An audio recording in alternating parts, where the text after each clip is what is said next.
নমস্কার। চিরঞ্জীব ভালোবাসা সামান্য স্পর্শ বাংলা ভাষার উচ্চারণে বৈদিক যুগ থেকে অধুনান্তিক আবিশ্বের কবিদের কবিতা পাঠের ব্রতে আজ এই 2117তম ভিডিওটিতে আমি পাঠ রেকর্ড করব 2504 জন কবির কবিতা। আজ আমি পড়ব সিরিয়ার খ্যাতিমান কবি ও কূটনীতিক নিজার তৌফিক কাব্বানির কবিতা, যার জন্ম 1923-এ। প্রেমের কবি হিসাবে সমধিক সুখ্যাত তিনি। তাকে সিরিয়ার জাতীয় কবির মর্যাদা প্রদান করা হয়ে থাকে। কবির কবিতাটির বাংলায়ন করেছেন সাইফ ফাতেউর রহমান। এপ্রিল 8, 2025-এ তার প্রোফাইল থেকে কবিতাটি টুকে পাঠ করছি। পড়ছি ফিলিস্তিনের জন্য কবিতা, কবি নিজার তৌফিক কাব্বানি।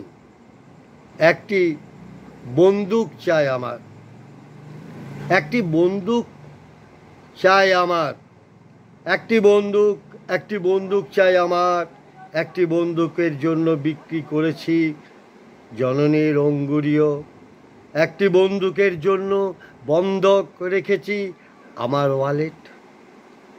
আমি যে ভাষা শিখেছি, অধ্যয়ন করেছি যে সকল পুস্তক, স্মৃতিতে রেখেছি যেসব কবিতা, সেসব অতি তুচ্ছ, মূল্যহীন এখন একটি বন্দুকের চেয়ে।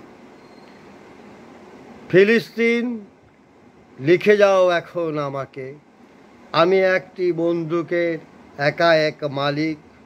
ওহে বিপ্লবী বন্ধুরা, অগ্রবর্তী হও, অগ্রবর্তী হও।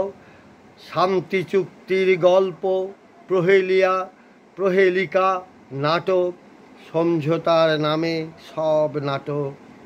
একটি মাত্র পথ ফিলিস্তিন, আর তা হলো বন্দুকের নল। বললাম সিরিয়ার কবির কবিতা। কবিদের আমার শ্রদ্ধা, শুভেচ্ছা ও ভালোবাসা।